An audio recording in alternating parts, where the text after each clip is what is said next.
என்னதான் வீட்ல சாமி கும்பிட்டாலும், இந்த கோயிலுக்கு போம்போது ஒரு வைப் இருக்கும் இல்லையா? அது ரொம்ப மிஸ் பண்றோம். ஆனா நம்மள சுத்தி தான் இவ்ளோ சர்ச்சஸ் இருக்கே! அப்படின்னு சொல்லிட்டு அடிக்கடி ஏதாவது ஒரு சர்ச்சுக்கு போய் எக்ஸ்ப்ளோர் பண்ணுவோம்.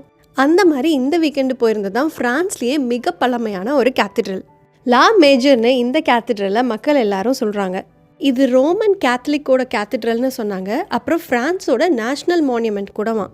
ஓல்டு கேத்தட்ரல்னு சொல்றாங்க. அது 12th செஞ்சுரியில கட்டியிருக்காங்க. அதுக்கப்புறமா நியூ கேத்தட்ரல் வந்து 1952ல் நெப்போலியன் 3 அப்படிங்கிற எம்பையர் வந்து அடிக்கல் நாட்டியிருக்காரு. சர்ச்சுக்கும் கேத்தட்ரலுக்கும் என்ன வித்தியாசம் புரியலையே அப்படின்னு சொல்லி விசாரிச்சிருந்தோம். கேத்தட்ரல் அப்படிங்கிறது பிஷப் வழி நடத்துவாரு அப்படின்னு சொன்னாங்க. லைட்டான மியூசிக் ப்ளே பண்ணிட்டு இருந்தாங்க. அப்படியே கேட்கறக்கே ப்ளசண்ட்டாக இருந்தது. கொஞ்சம் கூட சத்தமே இல்லை. எல்லாரும் அவ்வளோ அமைதியாக ப்ரே பண்ணிட்டு இருந்தாங்க. நாங்களும் கொஞ்ச நேரம் கோயிலுக்குள்ளே உட்காந்துட்டு அந்த வைப்பை எக்ஸ்பீரியன்ஸ் பண்ணிவிட்டு கிளம்பி வந்துட்டோம்.